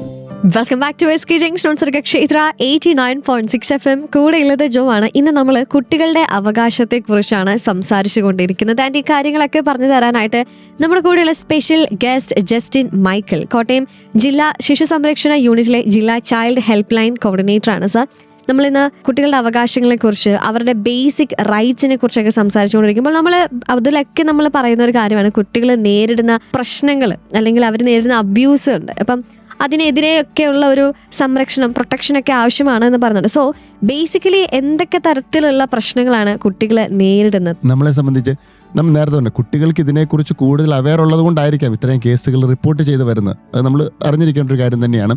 എന്നാൽ പോലും അതിൽ എന്ന് വെച്ചുകൊണ്ട് കുട്ടികൾക്കെതിരെ അതിക്രമങ്ങൾ കൂടുന്നു എന്നല്ല, മീൻസ് കുറയുന്നു എന്നൊരു മീനിങ് ഇല്ല. പക്ഷേ എന്താണെന്ന് വെച്ചാൽ പലതരത്തിലുള്ള അബ്യൂസുകൾ കുട്ടികൾ നേരിടേണ്ടതായിട്ട് വരുന്നുണ്ട്. പ്രധാനമായിട്ടും പ്രശ്നങ്ങൾ എന്ന് പറഞ്ഞാൽ കുട്ടികളെ ശാരീരികമായിട്ട് ഉപദ്രവിക്കുന്ന പ്രശ്നങ്ങൾ ഉണ്ടാകാറുണ്ട്. മാനസികമായിട്ട് കുട്ടികൾ തളരുന്ന അല്ലെങ്കിൽ അവരെ തകർക്കുന്ന പ്രശ്നങ്ങൾ ഉണ്ടാകാറുണ്ട്. ലൈംഗികപരമായ പീഡനങ്ങൾക്ക് വിധേയമാകുന്ന കുട്ടികളുടെ പ്രശ്നങ്ങൾ നമ്മുടെ മുമ്പിൽ എത്താറുണ്ട്. പിന്നെ ചിലപ്പോൾ നെഗ്ലക്റ്റ് ചെയ്യപ്പെടുന്ന കുട്ടികൾ, ഉപേക്ഷിക്കുന്നു അല്ലെങ്കിൽ നോക്കാൻ ആൾക്കാരില്ല, അങ്ങനെയൊക്കെയുള്ള പ്രശ്നങ്ങൾ നേരിടുന്ന കുട്ടികളുടെ കേസുകൾ നമുക്ക് എപ്പോഴും എത്താറുണ്ട്. ഇനി ശാരീരികമായിട്ടുള്ള പീഡനങ്ങൾ എന്ന് പറയുമ്പോൾ ചിലപ്പോൾ അത് സ്കൂളിൽ നേരിടുന്നതായിരിക്കാം. ചിലപ്പോൾ ഇപ്പോഴത്തെ ഒരു ട്രെൻഡ് നമുക്ക് അല്ല, നമ്മൾ സോഷ്യൽ മീഡിയയിലേക്ക് കാണുന്ന പോലെ കൂട്ടുകാർ തമ്മിൽ അടി ഉണ്ടാക്കുന്ന പ്രശ്നങ്ങളൊക്കെ ഉണ്ടാകാറുണ്ട്. ചിലപ്പോൾ അയൽവക്കക്കാർ തമ്മിലുള്ള പ്രശ്നമായിരിക്കാം, അതിനകത്ത് കുട്ടീനെ ഉപദ്രവിക്കുന്ന കേസുകൾ വരുന്നുണ്ട്. ചിലപ്പോൾ അച്ഛൻ മദ്യപിച്ച് വന്നിട്ട് സ്വന്തം മകനെ ഉപദ്രവിക്കുന്ന കേസുകൾ നമുക്ക് റിപ്പോർട്ട് ചെയ്യപ്പെടാറുണ്ട്. അതുപോലെ കുട്ടികളെ ശാരീരികമായിട്ട് ഉപദ്രവിക്കുക, കുട്ടികൾക്ക് എന്തെങ്കിലും പരിക്കുണ്ടാവുക, അങ്ങനെയുള്ള സമയത്തൊക്കെ നമുക്ക് ഈ ചൈൽഡ് ഹെൽപ്പ് ലൈനിലോ പോലീസിലോ അല്ലെങ്കിൽ CWCയിലൊക്കെ നമുക്ക് നേരിട്ട് വന്ന് പരാതി നമുക്ക് കൊടുക്കാൻ പറ്റും. ഇനി മാനസികമായിട്ടുള്ള വെല്ലുവിളി അല്ലെങ്കിൽ പ്രശ്നങ്ങൾ എന്ന് പറയുമ്പോൾ നമുക്കറിയാം, നേരത്തേക്ക് ഇപ്പം നമ്മുടെയൊക്കെ ഒരു കുട്ടിക്ക് 100-ൽ 95 മാർക്ക് മേടിച്ചുകൊണ്ട് കുട്ടി അമ്മയുടെ അടുത്തേക്ക് ഓടി വന്നാലും അമ്മയുടെ അടുത്ത ചോദ്യം ബാക്കി 5 മാർക്ക് എവിടെ, അല്ലേ? അത് കുട്ടീനെ ചിലപ്പം തകർക്കാല്, ചിലപ്പോൾ അവളായിരിക്കും അവളുടെ ക്ലാസ്സിൽ ടോപ്പ്. എന്നാൽ പോലും അമ്മയുടെ ഒരു കൺസേൺ എന്ന് പറഞ്ഞാൽ എന്തുകൊണ്ട് 100-ൽ 100 മാർക്ക് മേടിച്ചു, 5 മാർക്ക് എവിടെ പോയി എന്നുള്ളതൊക്കെയാണ്. ചിലപ്പോൾ അതൊക്കെ പിള്ളേരെ മാനസികം, ഞാനൊരു ഉദാഹരണം പറഞ്ഞൊന്നുമല്ല, അതൊരു പ്രശ്നമായിട്ടല്ല ഞാൻ പറഞ്ഞത്, എന്നാൽ പോലും ഒരു ഉദാഹരണം പറഞ്ഞോളൂ. ചിലപ്പം എന്നാ പറഞ്ഞു, മൂത്ത കുട്ടിക്ക് കൂടുതൽ സ്നേഹം, അതൊക്കെ നമുക്കൊക്കെ അല്ലേ, നമ്മളൊക്കെ 2-3 പിള്ളേരുള്ളവരൊക്കെ ആയിരിക്കും. അപ്പോൾ നമുക്കൊക്കെ അറിയാം ചേട്ടനെ കൂടുതൽ സ്നേഹിച്ചു, അല്ലെങ്കിൽ ഇളയ കുട്ടീനെയാണ് അമ്മ കൂടുതൽ സ്നേഹിക്കും. അപ്പം ചിലപ്പോൾ ടീച്ചർമാർ വിവേചനത്തോടു കൂടി സംസാരിക്കുന്നു, അവൾക്ക് കൂടുതൽ മാർക്കിട്ട് കൊടുത്തു അസൈൻമെൻറ്റ്, എനിക്ക് അസൈൻമെൻറ്റ് കുറച്ച്, പല മാനസികമായിട്ടുള്ള പ്രശ്നങ്ങളൊക്കെ ചിലപ്പോൾ എന്തെങ്കിലും പ്രശ്നം കണ്ടതായിരിക്കാം, അതുകൊണ്ട് ചിലപ്പോൾ കുട്ടി മാനസികമായ സംഘർഷം. അപ്പോൾ പലതരത്തിലുള്ള പീഡനങ്ങളിൽ ഒന്നാണ് ഈ മാനസികമായിട്ടുള്ള പീഡനം. ഇതൊക്കെ ഉണ്ടെങ്കിൽ നമ്മുടെ സിസ്റ്റത്തിൽ, ഈ വനിതാ ശിശു വികസന വകുപ്പിൻ്റെ സിസ്റ്റത്തിൽ പല സംവിധാനങ്ങളുണ്ട്. ഇതൊക്കെ തരണം ചെയ്യുവാൻ വേണ്ടിയുള്ള പല സംവിധാനങ്ങളുണ്ട്. അത് ഈവൻ അംഗൻവാടി തലത്തിൽ മുതൽ DCPUയിൽ, ഡിസ്ട്രിക്ട് ചൈൽഡ് പ്രൊട്ടക്ഷൻ യൂണിറ്റിലൊക്കെ പല സിസ്റ്റങ്ങളുണ്ട്. അതൊക്കെ ഉപയോഗിച്ചുകൊണ്ട് നമുക്ക് ഈ കുട്ടികളുടെ പ്രശ്നങ്ങൾ ഒരു പരിധി വരെ നമുക്ക് സോൾവ് ചെയ്യാൻ പറ്റും. ഇനി മൂന്നാമത്തേന്ന് പറഞ്ഞാൽ ലൈംഗികപരമായ പ്രശ്നങ്ങൾ നേരിടുന്ന കുട്ടികൾ. നമുക്കറിയാം, ഈ പോക്സോ ആക്ട് 2012 നിലവിൽ വന്നപ്പോൾ ഇതിൻ്റെ ഏറ്റവും വലിയ പ്രത്യേകത എന്ന് പറഞ്ഞാൽ കുട്ടി എന്നേ പറഞ്ഞത്, ആൺകുട്ടിയാകാം പെൺകുട്ടിയാകാം, ആൺകുട്ടിയെ പീഡിപ്പിച്ചാലും പെൺകുട്ടിയെ പീഡിപ്പിച്ചാലും ഒക്കെ പ്രതിക്ക് കിട്ടുന്ന ശിക്ഷ എന്ന് പറയുന്നത് സെയിമാണ്. നമ്മുടെയൊക്കെ മുമ്പിൽ പീഡനം നടന്നു എന്ന് പറയുമ്പോഴേ നമ്മുടെയൊക്കെ മനസ്സിൽ തെളിയുന്ന എപ്പോഴും ഒരു പെൺകുട്ടിയുടെ ചിത്രമായിരിക്കും. പക്ഷെ അങ്ങനെയല്ല. ഈ പോക്സോ ആക്ട് പറഞ്ഞു വെക്കുന്നത്, ഈ ആക്ട് പറഞ്ഞു വെക്കുന്നത് ഇതൊരു കുട്ടി എന്ന് മാത്രമേ ഉള്ളൂ. അപ്പം പീഡിപ്പിക്കപ്പെട്ടാൽ അങ്ങനെ ഉണ്ടാകാതിരിക്കട്ടെ, അങ്ങനെ ചെയ്താൽ ഈ പോക്സോ ആക്ട് അനുസരിച്ച് ജാമ്യമില്ലാത്ത ശിക്ഷ കൊടുക്കണമെന്നാണ്. ഇങ്ങനൊരു സംഭവം നടന്നാൽ അത് കണ്ടവർ പറഞ്ഞില്ലെങ്കിൽ അവർക്കെതിരെ പോലും നടപടി എടുക്കാമെന്നുള്ളതാണ് ഈ ആക്ടിൻ്റെ ഒരു പ്രത്യേകത. സംഭവം നടന്നു എന്ന്, അല്ലെങ്കിൽ നടക്കാൻ ചാൻസ് ഉണ്ട്, ഇന്ന വീട്ടിൽ ഇന്ന കുട്ടി ലൈംഗികപരമായി ദുരുപയോഗം ചെയ്യപ്പെടാൻ ചാൻസ് ഉണ്ട് എന്ന് എനിക്ക് തോന്നിയാൽ എനിക്ക് ഈ സിസ്റ്റത്തിലൊക്കെ വിളിച്ചറിയിക്കാൻ പറ്റും. കാരണം കുട്ടി അവിടെ സുരക്ഷിതയല്ല. കാരണം നമ്മൾ എന്നാ പറഞ്ഞത്, ഉണ്ടായി കഴിഞ്ഞിട്ട് പറയുന്നത് കൊണ്ട് അർത്ഥമില്ല അല്ലേ. നമ്മൾ പനി വന്നിട്ട് ചികിത്സിക്കുകയല്ല, മറിച്ച് പനി വരാതെ നോക്കുക എന്നുള്ളതാണ് ഒരു ഇമ്പോർട്ടൻ്റ്. അപ്പം ഇതൊക്കെ വരാതിരിക്കാൻ ശ്രമിക്കുക എന്നുള്ളതാണ്. അപ്പം ഇങ്ങനെയുള്ള ഈ ലൈംഗികപരമായ അതിക്രമങ്ങൾ നേരിടുന്നതിനുള്ള ഒരു പ്രധാന നിയമമാണ് ഈ പോക്സോ ആക്ട്. നമ്മളൊക്കെ ഈ ഞാൻ നേരത്തെ പറഞ്ഞ പോലെ നമ്മൾ സമൂഹ മാധ്യമങ്ങളിൽ അല്ലെങ്കിൽ പത്രത്തിലൊക്കെ നോക്കുമ്പോൾ എവിടെയെങ്കിലും ഒരു ന്യൂസെങ്കിലും കാണാതിരിക്കില്ല പോക്സോ ആക്ട് പ്രകാരം അറസ്റ്റ് ചെയ്തു എന്നൊരു ന്യൂസ്. അതിൻ്റെ അർത്ഥം നമ്മുടെ സമൂഹത്തിൽ ഇതൊക്കെ നടക്കുന്നുണ്ട് എന്നുള്ളതാണ്. കുട്ടികളെ ശാരീരികമായിട്ട് ഉപദ്രവിക്കുന്നതാകാം, മാനസികപരമായി ബുദ്ധിമുട്ടിക്കുന്നതാകാം, ലൈംഗികപരമായി ബുദ്ധിമുട്ടിക്കുന്ന കേസുകളാകാം. ഇതൊക്കെ നമ്മുടെ നാട്ടിൽ നടക്കുന്നുണ്ട്. ഇതൊക്കെ എങ്ങനെ തടയാമെന്നുള്ളത്, അല്ലെങ്കിൽ ഇങ്ങനൊരു സംഭവം കണ്ടാൽ എങ്ങനെ റിപ്പോർട്ട് ചെയ്യാമെന്നുള്ളത് ഇമ്പോർട്ടൻ്റ് ആണ്. വഴിയേൽ യാത്ര ചെയ്യുമ്പോൾ, ഞാൻ ബസ്സിൽ യാത്ര ചെയ്യുകയാണ്, വഴിവരക്കത്ത് ഒരു കുട്ടീനെ ഉപദ്രവിക്കുന്നുണ്ട്, എനിക്ക് ആ ബസ്സിൽ ഇരുന്നു കൊണ്ട് വേണമെങ്കിൽ 1098 എന്ന ഈ ചൈൽഡ് ഹെൽപ്പ് ലൈനിൻ്റെ ടോൾ ഫ്രീ നമ്പറിലേക്ക് വിളിക്കാൻ പറ്റും. അത് വിളിച്ചാൽ അത് നമ്മുടെ തിരുവനന്തപുരത്തായിരിക്കും കോൾ കണക്റ്റ് ആവുക.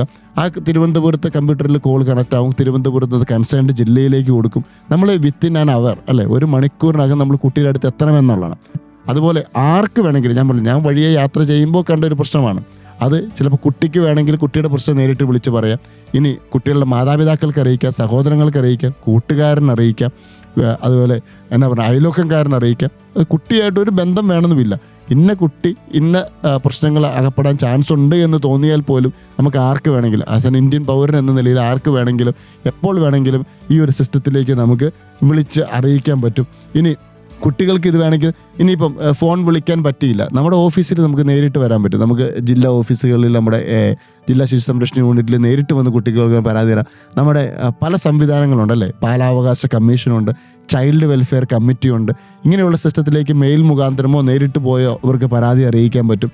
ഇങ്ങനെയാണ് സാധാരണ രീതിയിൽ ഒരു പ്രശ്നമുണ്ടായെങ്കിൽ നമ്മൾ കുട്ടികളുമായിട്ട് ബന്ധപ്പെട്ട പ്രശ്നങ്ങൾ ഇങ്ങനെയൊക്കെ നമുക്ക് അറിയിക്കാം, ആർക്ക് വേണമെങ്കിലും അറിയിക്കാൻ പറ്റും. യെസ്. അപ്പം കുട്ടികൾ നേരിടുന്ന പ്രശ്നങ്ങൾ എന്തൊക്കെയാണ് എന്നുള്ളത് കേട്ടോ. അവർ ഫിസിക്കലി പ്രശ്നങ്ങൾ നേരിടുന്നതായിട്ട് കാണുന്നുണ്ട്, മാനസികമായിട്ട്, ലൈംഗികപരമായിട്ടൊക്കെ പല രീതിയിലും പ്രശ്നങ്ങൾ ഇങ്ങനെ അനുഭവപ്പെടുന്നുണ്ട്. ഇത് ആർക്ക് റിപ്പോർട്ട് ചെയ്യാനായിട്ട് സാധിക്കും, എങ്ങനെ റിപ്പോർട്ട് ചെയ്യാനായിട്ട് സാധിക്കും തുടങ്ങിയ കാര്യങ്ങളൊക്കെ നമ്മൾ കേട്ട്. സാറ് പറഞ്ഞൊരു നമ്പറുണ്ട് 1098. ഈ നമ്പർ ഓർത്തിരിക്കുക എന്ന് വീണ്ടും ഓർമ്മിപ്പിച്ചുകൊണ്ട് പാട്ടുകളിലേക്കാണ് പോകുന്നത്. പാട്ടുകൾക്ക് ശേഷം കേൾക്കാം അറിയാം SK ജംഗ്ഷനിലൂടെ. കൂടെയുള്ളത് ജോ ആണ്. 89.6 FM Sargakshetra. Child rights day special SK junction. Welcome back to SK junction on Sargakshetra 89.6 FM. കൂടെയുള്ളത് ജോ ആണ്. കുട്ടികളുടെ അവകാശത്തെക്കുറിച്ച്, അവരുടെ സംരക്ഷണത്തെക്കുറിച്ച് എല്ലാവരും ഒരുപോലെ അറിഞ്ഞിരിക്കേണ്ട കാര്യങ്ങളാണ് ഇന്ന് SK ജംഗ്ഷനിൽ നമ്മൾ സംസാരിച്ചുകൊണ്ടിരിക്കുന്നത്. ഈ കാര്യങ്ങൾ പറഞ്ഞു തരാനായിട്ട് നമ്മുടെ കൂടെ ഉള്ളത് ജസ്റ്റിൻ മൈക്കൽ, കോട്ടയം ജില്ലാ ശിശു സംരക്ഷണ unit child help line coordinator ആണ് സാർ. ഇപ്പം നമ്മളെല്ലാവർക്കും ഫോൺ നമുക്ക് മാറ്റി വെക്കാൻ പോലും പറ്റാത്തൊരു സാഹചര്യമാണ്. കുട്ടികളിപ്പോൾ സോഷ്യൽ മീഡിയയിലാണ്, അങ്ങനെ പലതരത്തിലുള്ള പ്രശ്നങ്ങൾ നേരിടുന്നുണ്ട്. സോ ഈ സമൂഹ മാധ്യമത്തിൽ നിന്ന് കുട്ടികൾക്ക് ഉണ്ടാകുന്ന പ്രശ്നങ്ങളിൽ നിന്ന് എന്തൊക്കെ സുരക്ഷയാണ് ഇവർക്ക് ഉറപ്പ് വരുത്തിയിട്ടുള്ളത്, ഇവരിൽ നിന്നൊക്കെ രക്ഷപ്പെടാനായിട്ട്? യെസ്, നമ്മളെ സംബന്ധിച്ച് ഇപ്പം നമ്മൾ അഭിമുഖീകരിക്കുന്ന ഒരു വലിയൊരു പ്രശ്നം ഇത് തന്നെയാണ്, സോഷ്യൽ മീഡിയയിൽ കൂടെയുള്ള അബ്യൂസ്. അതായത് ഓൺലൈൻ അബ്യൂസ് നേരിടുന്ന കുട്ടികളുടെ എണ്ണം വളരെ കൂടുതലാണ് ഇപ്പോഴത്തെ സമയത്ത്. പ്രത്യേകിച്ച് അങ്ങനെ പറയുമ്പോൾ അതൊരു കോവിഡിന് ശേഷമാണ് എന്ന് നമ്മൾ കൂടുതൽ പറയേണ്ടതായിട്ട് വരും. കാരണം അതിനുശേഷം കുട്ടികളിൽ എല്ലാവരുടെയും സ്മാർട്ട് ഫോൺ ആയി എന്നുള്ളതാണ്. നമ്മളൊരു സ്കൂളിൽ ചെന്നിട്ട് അവയർനെസ് ക്ലാസ് എടുക്കുമ്പോൾ ഇതിനകത്ത് സ്മാർട്ട് ഫോൺ ഉപയോഗിക്കാത്ത ആരെങ്കിലും ഉണ്ടോ, അല്ലെങ്കിൽ സ്വന്തമായിട്ട് സ്കൂളിൽ ഉപയോഗിക്കില്ല പക്ഷേ വീട്ടിൽ ചെല്ലുമ്പോൾ സ്വന്തമായിട്ട് സ്മാർട്ട് ഫോൺ ഇല്ലാത്ത ആരെങ്കിലും ഉണ്ടോ എന്ന് ചോദിച്ചാൽ ഒരു 500 പേരിനകത്ത് നിന്ന് 3-4 പേര് ചിലപ്പോഴേ കൈപൊക്കുള്ളൂ. ബാക്കി എല്ലാവരും സ്മാർട്ട് ഫോൺ സ്വന്തമായിട്ട് സ്മാർട്ട് ഫോൺ ഉപയോഗിക്കുന്നവരാണ്. ഇവർക്കെല്ലാം ഞങ്ങൾ ഇപ്പോഴത്തെ ഒരു ട്രെൻഡ് ഇൻസ്റ്റഗ്രാമാണല്ലോ. അപ്പം ആ ഇൻസ്റ്റഗ്രാമിലൂടെ നേരിടുന്ന അബ്യൂസുകളുടെ എണ്ണം റീസെൻ്റ്ലി നമുക്ക് ഒരു മാസത്തിൽ കുറഞ്ഞൊരു 5 to 6 കേസെങ്കിലും സെക്ഷുവലി അബ്യൂസ് ചെയ്യപ്പെടുന്നു എന്നുള്ള കേസുകൾ നമുക്ക് റിപ്പോർട്ട് ചെയ്യപ്പെടാറുണ്ട്. അപ്പോൾ അതിൻ്റെ അർത്ഥം നമുക്ക് റിപ്പോർട്ട് ചെയ്യപ്പെട്ട കേസുകളാണ്. അതിൽ കൂടുതൽ കേസുകൾ നടന്നിട്ടുണ്ടായിരിക്കും അല്ലേ. അത് ഇങ്ങനെയുള്ളൊരു കേസുകളൊക്കെ റിപ്പോർട്ട് ചെയ്യപ്പെടാൻ പിള്ളേർക്ക് ഭയങ്കര മടിയായിരിക്കും. എന്നാൽ പോലും റിപ്പോർട്ട് ചെയ്യപ്പെടുന്ന കേസുകൾ ഇത്രയൊക്കെ ഉണ്ട്. അതിൻ്റെ അർത്ഥം ഇവർ ഇത് കൂടുതലായിട്ട് ഉപയോഗിക്കുന്നുള്ളതാണ്. പക്ഷേ ഞങ്ങൾ ഈ കുട്ടികളോടൊക്കെ കൗൺസിലിങ്ങിൻ്റെ സമയത്ത് ക്ലാസ്സുകളുടെ സമയത്തൊക്കെ നമ്മൾ ഇവർക്ക് പറഞ്ഞു കൊടുക്കുന്ന ഒരു ടിപ്പുണ്ട്. അതായത് നിങ്ങൾ അയക്കുന്ന ഒരു മെസ്സേജ് മൂന്നാമതൊരാളും കൂടെ കാണുന്നുണ്ട് എന്ന് വിചാരിച്ച് മാത്രമേ നിങ്ങൾ വേറൊരാൾക്ക് അയക്കാവൂ എന്നാണ് നമ്മൾ. കാരണം ഞാൻ എൻ്റെ പെൺസുഹൃത്തായിട്ടോ ആൺസുഹൃത്തായിട്ടോ ചാറ്റ് ചെയ്യുമ്പോൾ എൻ്റെ സ്വകാര്യ നിമിഷങ്ങളിൽ ചിലപ്പോൾ കുറേ കാര്യങ്ങൾ പറയുമ്പോൾ അത് മൂന്നാമതൊരാൾക്ക് കേൾക്കാൻ പറ്റും, അല്ലെങ്കിൽ മൂന്നാമതൊരാൾ കാണുന്നുണ്ട് എന്നുള്ള ഉറപ്പ് വരുത്തിയാൽ മാത്രമേ ഉള്ളൂ നമ്മൾ കുറേയും കൂടെ നല്ല സന്ദേശങ്ങൾ നമുക്ക് അയക്കാൻ പറ്റുള്ളൂ. പക്ഷേ അല്ലെങ്കിൽ കുട്ടികൾ അബ്യൂസ് ചെയ്യപ്പെടാനുള്ള ചാൻസ് വളരെ കൂടുതലാണ്. ഈ ഫേസ്ബുക്കിലും അല്ലെങ്കിൽ ഈ പറയുന്ന ഇൻസ്റ്റഗ്രാം വഴിയും ഈ കുട്ടികൾ നേരിടുന്ന പ്രശ്നങ്ങൾ നാൾക്ക് നാൾ വർദ്ധിച്ചു വരുന്നതായിട്ടാണ്. ചിലപ്പം കുട്ടി തമാശയ്ക്ക് ചിലപ്പോൾ അയച്ചു കൊടുത്തൊരു ഫോട്ടോ ആയിരിക്കാം, അത് മോർഫ് ചെയ്ത് അവൻ്റെ ക്ലാസ്സിൽ തന്നെ പഠിക്കുന്ന കുട്ടിക്ക് അയച്ചു കൊടുത്തതായിരിക്കാം. പക്ഷേ അത് നാളെ ഭയങ്കര സങ്കടകരമായ കാര്യങ്ങളിലേക്കും ആ കുട്ടിയുടെ എന്നാ പറയുക മോർഫ് ചെയ്തൊരു പിക്ചർ സ്പ്രെഡ് ചെയ്തുകൂടി ചിലപ്പം ആരാണോ ഇത് ചെയ്ത അയാൾ ശിക്ഷയിലേക്ക് പോകേണ്ടതായിട്ട് വരും. പോക്സോ ആക്ട് പ്രകാരം കേസുകൾ എടുക്കേണ്ടതായിട്ട് വരും. ഇങ്ങനെയുള്ള പ്രശ്നങ്ങളൊക്കെ നേരിടുന്നുണ്ട്. നമ്മളെ സംബന്ധിച്ച് ഈ ഇൻസ്റ്റഗ്രാം വഴിയുള്ള അല്ലെങ്കിൽ ഫേസ്ബുക്ക് വഴിയുള്ള അബ്യൂസ് കേസുകളൊക്കെ റിപ്പോർട്ട് ചെയ്യുമ്പോൾ നമ്മൾ സാധാരണ ചെയ്യുന്നത് പോലീസിൽ നമ്മൾ അറിയിക്കുക എന്നുള്ളതാണ്. നമ്മൾ അവരോടും പറയുന്നത് നിങ്ങൾക്ക് എത്രയും പെട്ടെന്ന് സൈബർ സെല്ലിലോ അല്ലെങ്കിൽ കൺസേൺഡ് പോലീസ് സ്റ്റേഷനിൽ അറിയിക്കുക എന്നാണ്. കുട്ടി എവിടെ വെച്ചാണ് സംഭവം നടന്നത് ആ സ്റ്റേഷൻ്റെ പരിധിയിലുള്ള ആ പോലീസ് സ്റ്റേഷനിൽ അവിടെ അറിയിക്കാൻ പറയും. നമുക്കറിയാം, നമുക്ക് പോലീസ് സ്റ്റേഷനിൽ കുട്ടികൾ അല്ലേ പോകാനൊക്കെ നേരത്തെ ഒരു മടിയായിരുന്നു. ഞാൻ നേരത്തെ കുട്ടികളുടെ സംരക്ഷണവുമായിട്ട് ബന്ധപ്പെട്ട വിവിധ വകുപ്പുകൾ പറഞ്ഞു, അത് പറയണത് ഞാൻ ഓർത്താണ്. ഇപ്പോൾ നമുക്കുള്ളതൊക്കെ ശിശു സൗഹൃദ പോലീസ് സ്റ്റേഷനുകൾ പോലും ഉണ്ട്. നമ്മുടെ ജില്ലയിൽ പല പോലീസ് സ്റ്റേഷനുകളും ശിശു സൗഹൃദ പോലീസ് സ്റ്റേഷനുകളാണ്. അവിടെ SJPU എന്ന് പറയുന്ന സ്പെഷ്യൽ ജുവനൈൽ പോലീസ് യൂണിറ്റ് ഉണ്ട് ഓരോ പോലീസ് സ്റ്റേഷനിലും. അല്ലെങ്കിൽ CWPO child welfare police officers ഉണ്ട്. അവരോടൊക്കെ കുട്ടിക്ക് നേരിട്ട് പോയി സംസാരിക്കാം. അവർ കുട്ടികളുടെ ഭാഷയിൽ കുട്ടിയോട് സംസാരിച്ച് കാര്യങ്ങൾ മനസ്സിലാക്കി അവർ തീരുമാനങ്ങൾ എടുക്കണമെന്നാണ് നിയമം. അപ്പം അങ്ങനെയുള്ള സംവിധാനങ്ങൾ. അപ്പം ഇങ്ങനെ ഒരു അബ്യൂസ് നടന്നാൽ എത്രയും പെട്ടെന്ന് ഇത് റിപ്പോർട്ട് ചെയ്യുക എന്നുള്ളതാണ്. പിന്നെ ഏറ്റവും വലിയൊരു പ്രശ്നം എന്ന് പറഞ്ഞാൽ മാതാപിതാക്കൾക്ക് ചിലപ്പോൾ ഈ ഇൻസ്റ്റഗ്രാമിലും അല്ലെങ്കിൽ ഈ പറയുന്ന ഫേസ്ബുക്കിലും ഒക്കെയുള്ള ഓരോ ആക്സസ് എത്രമാത്രം ഉണ്ടെന്നാണ്. ഈ കുട്ടി ചിലപ്പോൾ പേരൻസിൻ്റെ ഫോൺ ഉപയോഗിക്കുന്നവർ തിരിച്ച് ഫോണിന് പേരൻസിൻ്റെ കൊടുക്കുമ്പോൾ ഇൻസ്റ്റഗ്രാം അക്കൗണ്ട് ഡിലീറ്റ് ചെയ്ത് അല്ലേ ലോഗൗട്ട് ചെയ്തിട്ടാണ് കൊടുക്കുന്നത്. അപ്പോൾ അവരെ സംബന്ധിച്ച് അവർക്കതൊന്നും മനസ്സിലാക്കാൻ പറ്റില്ല. പക്ഷേ നമ്മളൊക്കെ ഇത് ചിന്തിക്കുന്നത് ഒരു അബദ്ധം പറ്റിക്കഴിയുമ്പോഴാണ്. ഞാൻ നേരത്തെ പറഞ്ഞ പോലെ തന്നെ പനി വന്നിട്ട് ചികിത്സിക്കാതിരിക്കുക, prevention is better than cure. അപ്പോൾ പ്രശ്നങ്ങൾ വരാതിരിക്കുക. ഞാൻ ചെയ്യുന്ന ഓരോ കാര്യങ്ങളും മൂന്നാമത് അല്ലെങ്കിൽ നാലാമതൊരാൾ കണ്ടാലും പ്രശ്നമില്ല എന്ന് ഉറപ്പുണ്ടെങ്കിൽ മാത്രം വീണ്ടും വീണ്ടും ചിന്തിച്ചിട്ട് ഞങ്ങൾക്ക് പിള്ളേരോടെല്ലാം ഞങ്ങൾ ചെല്ലുമ്പോൾ പറയുന്ന ഇതാണ്, ചെറിയൊരു അബദ്ധം പറ്റിയാൽ മതി, പിന്നെ അത് ജീവിതകാലം മുഴുവൻ അതൊരു മറക്കാത്ത ഇതായിട്ട് കിടക്കും. പക്ഷെ അങ്ങനെ പ്രശ്നങ്ങൾ ഉണ്ടാകാതിരിക്കട്ടെ, നല്ല സുഹൃത്ത് ബന്ധങ്ങൾ വേണം. അത് ആ ഒരു ലൈനിൽ കീപ്പ് ചെയ്യണമെന്നാണ് ഞങ്ങൾ ബോർഡർ ലൈനിൽ കീപ്പ് ചെയ്യണം. പക്ഷെ നല്ല ബന്ധങ്ങൾ ഉണ്ടാകണം. എന്നാലും മാത്രമേ കുറേ സ്ട്രെസ്സൊക്കെ പിള്ളേർക്ക് മാറ്റാനും പറ്റുള്ളൂ. പക്ഷേ ഇങ്ങനെയുള്ള അബ്യൂസുകൾ നടന്നാൽ, ഈ ഓൺലൈൻ അബ്യൂസ് അല്ലെങ്കിൽ ഈ സോഷ്യൽ മീഡിയയിൽ എന്തെങ്കിലും പ്രശ്നങ്ങളുണ്ടായാൽ അപ്പോൾ തന്നെ ഇത് റിപ്പോർട്ട് ചെയ്യുക. നമുക്ക് 198 എന്ന് പറയുന്ന ചൈൽഡ് ഹെൽപ്പ് ലൈനിൽ റിപ്പോർട്ട് ചെയ്യുക, അല്ലെങ്കിൽ നേരിട്ട് കൺസേൺഡ് പോലീസ് സ്റ്റേഷനിൽ സൈബർ സെല്ലിൽ ഒക്കെ ഇതിനു വേണ്ടി ടോൾ ഫ്രീ നമ്പറുകൾ പോലും ഉണ്ട്. നമ്മൾ അങ്ങനെയുള്ള സിസ്റ്റത്തിലേക്ക് റിപ്പോർട്ട് ചെയ്യാൻ വേണ്ടി ശ്രമിക്കും. നമുക്കുള്ള അവകാശങ്ങൾ നമുക്ക് തിരിച്ചറിഞ്ഞുകൊണ്ട് നമ്മുടെ റെസ്പോൺസിബിലിറ്റീസ് തിരിച്ചറിഞ്ഞുകൊണ്ട് നമ്മൾ പ്രവർത്തിക്കേണ്ട കാര്യങ്ങൾ, അറിഞ്ഞിരിക്കേണ്ട കാര്യങ്ങളൊക്കെയാണ് ഇന്ന് SK ജംഗ്ഷനിൽ കേട്ടുകൊണ്ടിരിക്കുന്നത്. കഴിയുന്നില്ല, തീരുന്നില്ല, ധാരാളം കാര്യങ്ങൾ ഇനിയും കേൾക്കാം. കൂടെയുള്ളത് ജോ ആണ്. 89.6 FM Sargakshetra. Child rights day special SK junction. Sargakshetra 89.6 FM SK ജംഗ്ഷനാണ്. നമ്മുടെ ടാഗ് ലൈൻ എന്ന് പറയുന്നത് കാതോരം കരുതലായി കാലത്തിനൊപ്പം. ഈ 3 കാര്യങ്ങളും ഉറപ്പാക്കിക്കൊണ്ടൊരു ടോപ്പിക്കാണ് ഇന്ന് നമ്മൾ സംസാരിച്ചുകൊണ്ടിരിക്കുന്നത്. കുട്ടികളുടെ സംരക്ഷണത്തെക്കുറിച്ച്, അവരുടെ സംരക്ഷണം ഉറപ്പ് വരുത്തുന്ന സ്കീംസിനെ കുറിച്ച്, പദ്ധതികളെ കുറിച്ച്, അവകാശങ്ങളെ കുറിച്ച്, റെസ്പോൺസിബിലിറ്റീസിനെ കുറിച്ചാണ് ഇന്ന് കേട്ടുകൊണ്ടിരിക്കുന്നത്. കാലത്തിനൊപ്പം നമ്മൾ അറിഞ്ഞിരിക്കേണ്ട ഒരു കാര്യം, കരുതലായി നമ്മുടെ കൂടെയുള്ള സംഭവത്തെക്കുറിച്ചാണ്, അല്ലെങ്കിൽ കുട്ടികൾക്ക് കരുതലായി, സമൂഹത്തിന് കരുതലായി നിൽക്കുന്നവയെക്കുറിച്ചാണ് ഇന്ന് നമ്മൾ കേട്ടുകൊണ്ടിരിക്കുന്നത്. ആൻഡ് ഇക്കാര്യങ്ങൾ പറഞ്ഞു തരാനായിട്ട് നമ്മുടെ കൂടെയുള്ളത് ജസ്റ്റിൻ മൈക്കൽ, കോട്ടയം ജില്ലാ ശിശു സംരക്ഷണ യൂണിറ്റിലെ ജില്ലാ ചൈൽഡ് ഹെൽപ്പ് ലൈൻ കോർഡിനേറ്ററാണ്. സാർ, നമ്മൾ ഒരുപാട് കാര്യങ്ങൾ പറഞ്ഞുകൊണ്ടേയിരിക്കുമ്പോൾ പണ്ട് മുതലേ നമ്മൾ കേട്ടുകൊണ്ടിരിക്കുമ്പോൾ ഒന്നാണ് ഈ ചൈൽഡ് ലേബർ, ബാലവേല എന്നൊക്കെ പറഞ്ഞത്. സോ അത് ഇന്നും നിലനിൽക്കുന്നുണ്ടോ? അതിൻ്റെ പ്രസക്തി എന്തുമാത്രമാണ്? ആൻഡ് ഒരു കുട്ടി നിർബന്ധിതമായിട്ട് ഈ ബാലവേല ചെയ്യുന്നതായിട്ട് അറിഞ്ഞാൽ എവിടെയാണ് അറിയിക്കേണ്ടത്? യെസ്, നമ്മളെ സംബന്ധിച്ച് കേരളത്തിൻ്റെ ഒരു പശ്ചാത്തലത്തിൽ കേരളത്തിലെ കുട്ടികൾ ബാലവേല ചെയ്യപ്പെടുന്നുണ്ടോ എന്ന് ചോദിച്ചാൽ വളരെ ചുരുക്കം തന്നെയാണ്. പക്ഷേ അന്യസംസ്ഥാനത്ത് നിന്ന് വരുന്ന പല കുട്ടികളെയും ബാലവേല നമ്മുടെ ജില്ലകളിലോ അല്ലെങ്കിൽ മറ്റു ജില്ലകളിലോ ഒക്കെ റിപ്പോർട്ട് ചെയ്യപ്പെടാറുണ്ട്. നമ്മളെ സംബന്ധിച്ച് കോട്ടയത്തെ സംബന്ധിച്ച് ചൈൽഡ് ലേബർ അഥവാ അല്ലെങ്കിൽ ബാലവേല എന്ന് പറയുന്ന കേസുകളുടെ എണ്ണം വളരെ കുറവായിട്ടാണ് റിപ്പോർട്ട് ചെയ്യുന്നത്. എന്നാലും റിപ്പോർട്ട് ചെയ്യപ്പെടുന്നുണ്ട്. അപ്പോൾ ബാലവേല എന്ന് പറയുമ്പോഴത്തേക്ക് അതിനകത്ത് ഒരു കുട്ടി ബാലവേല ചെയ്തു എന്ന് പറഞ്ഞാൽ അവൻ്റെ ബേസിക് ആയിട്ടുള്ള റൈറ്റ് അവിടെ വയലേറ്റ് ചെയ്യപ്പെട്ടു എന്നുള്ളതാണ് അല്ലേ. അതായത് റൈറ്റ് ടു ഡെവലപ്മെൻറ്റ്, അവൻ്റെ റൈറ്റ് ടു പാർട്ടിസിപ്പേഷൻ, ഇങ്ങനെയുള്ള റൈറ്റുകളൊക്കെ അവന് വയലേറ്റ് ചെയ്തു. നമ്മൾ ഇതിനു മുമ്പ് ഒരു ആക്ട് പറഞ്ഞു അല്ലേ, right of children to free and compulsory education act 2009. അതായത് 14 വയസ്സ് വരെയുള്ള കുട്ടികൾക്ക് സൗജന്യവും നിർബന്ധിതവുമായ വിദ്യാഭ്യാസം കൊടുക്കണം. ആ ഒരു വാക്ക് ഇമ്പോർട്ടൻ്റ് ആണ്, ഇത് കമ്പൽസറി അല്ലെങ്കിൽ നിർബന്ധിതവും. അപ്പോൾ അവന് താല്പര്യം ഉണ്ടെങ്കിലും ഇല്ലെങ്കിലും പഠിക്കണം. അത് അവന് ജോലി ചെയ്യേണ്ട സമയമല്ല, അതവൻ പഠിക്കേണ്ട സമയമാണ്. അപ്പോൾ ആ ഒരു സമയം എന്ന് പറയുന്നത് അവൻ പഠിക്കണം, പഠിച്ച് വളരാനാണ്. അങ്ങനെയുള്ള കേസുകൾ അല്ലേ 14 വയസ്സിൽ. ഈ ഒരു ആക്ടിൻ്റെ ഒരു പ്രത്യേകത എന്ന് പറഞ്ഞാൽ ഇത് നമ്മൾ കുട്ടി എന്ന് പറയുന്നത് 18 വയസ്സ് പൂർത്തിയാകാത്തവരാണ് എന്ന് നമ്മൾ ആദ്യം പറഞ്ഞു. പക്ഷേ ഈ ഒരു ആക്ടിനകത്ത് വേറൊരു പ്രത്യേകതയുണ്ട്. ഇതിനകത്ത് 14 വയസ്സിൽ താഴെയുള്ള കുട്ടികളെ യാതൊരുവിധ ജോലിയിലും ഏർപ്പെടുത്തരുത് എന്നാണ് നിയമം പറയുക. 14 വയസ്സിൽ. എന്നാൽ അപ്പോൾ നമുക്ക് വേറെ ഡൗട്ട് വീണ്ടും തോന്നല്ലേ, 14 മുതൽ 18 വയസ്സ് വരെയുള്ള പ്രായത്തിലുള്ള കുട്ടികൾക്ക് ജോലി ചെയ്യാമോ എന്നുള്ളൊരു സംശയം വരാം. പക്ഷേ ഈ ആക്ടിനകത്ത് പറയുന്നുണ്ട് കുട്ടിയുടെ ജീവന് ഭീഷണി ഉണ്ടാകുന്ന ഹസാഡസ് ആയിട്ടുള്ള ജോബുകളിൽ അത് 14 വയസ്സ് മുതൽ 18 വയസ്സ് വരെയുള്ള കുട്ടിയാണെങ്കിലും ഏർപ്പെടുത്താൻ പാടില്ല. ഇനി ഇതിനകത്ത് കുറേ പ്രശ്നങ്ങളുണ്ട്. ബേസിക്കലി അങ്ങനെ വരുമ്പോൾ തന്നെ ഒരു ജോലിയിൽ ഏർപ്പെടുത്താൻ പാടില്ല എന്ന് തന്നെ വരും. ഇനി അങ്ങനെ ജോലിയിൽ ഏർപ്പെടുത്തിയാൽ തന്നെ നിയമം അനുസരിച്ചുള്ളൊരു ജോലിയിൽ ഈ 15 വയസ്സോ അല്ലെ 16 വയസ്സുള്ള ഒരു കുട്ടി ഏർപ്പെട്ടാൽ തന്നെ അതിനകത്ത് കുറേ നിയമങ്ങൾ പറഞ്ഞിട്ടുണ്ട്. അതായത് ഈ കുട്ടിയെക്കുറിച്ചുള്ള എല്ലാ വിവരങ്ങളും, ആധാർ കാർഡ് ഉൾപ്പെടെയുള്ള എല്ലാ വിവരങ്ങളും ആ കൺസേൺഡ് ജില്ലയിലെ ഈ എംപ്ലോയർ ആരാണോ ജോലിക്ക് നിർത്തിയിരിക്കുന്നത് അദ്ദേഹം ആ കൺസേൺഡ് ജില്ലയിലെ ജില്ലാ ലേബർ ഓഫീസിൽ അറിയിച്ചിരിക്കണം. ആ കുട്ടീനെ ഡേ ടൈമിൽ മാത്രമേ ജോലി ചെയ്യിക്കാവുള്ളൂ.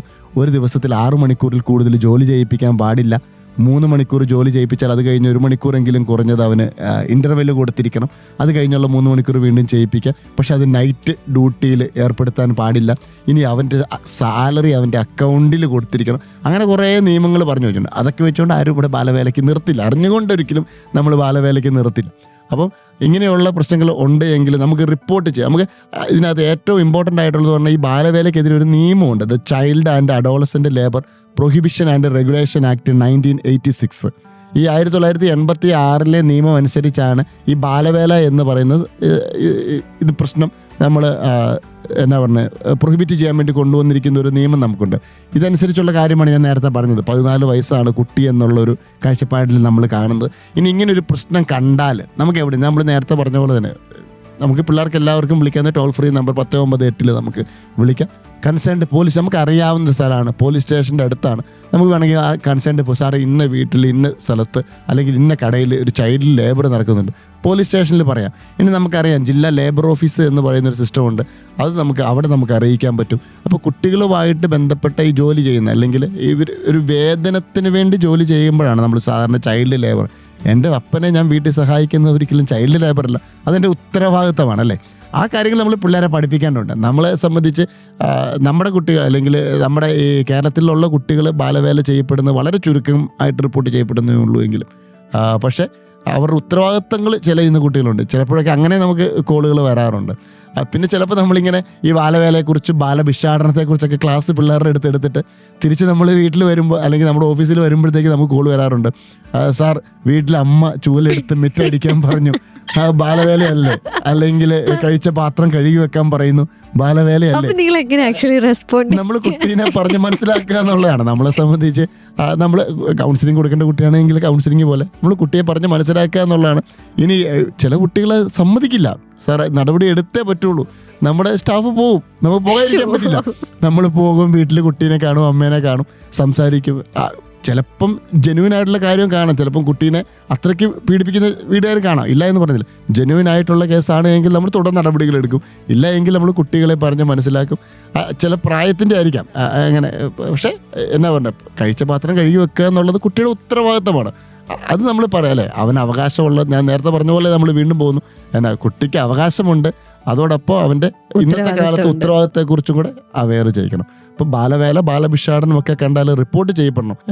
ശരിക്കും നിയമം അനുസരിച്ച് 14 വയസ്സ് താഴെയുള്ളൊരു കുട്ടീനെ യാതൊരുവിധ ജോലിയിലും ഏർപ്പെടുത്താൻ പാടില്ല എന്നുള്ളതാണ്. യെസ്. അപ്പം നമ്മൾ ആദ്യം മുതൽ ഈ നിമിഷം വരെ ഒരുപോലെ പറയുന്ന ഒരു കാര്യമാണ്, കുട്ടികൾക്ക് അവകാശവുമുണ്ട്, അവർക്ക് ഉത്തരവാദിത്വവും ഉണ്ട് എന്നുള്ളത്. അപ്പം ഇനിയും ഒരുപാട് കാര്യങ്ങൾ നമുക്ക് അറിയേണ്ടതായിട്ടുണ്ട്. അതൊക്കെ നമുക്ക് കേട്ടറിയാം SK ജംഗ്ഷനിലൂടെ.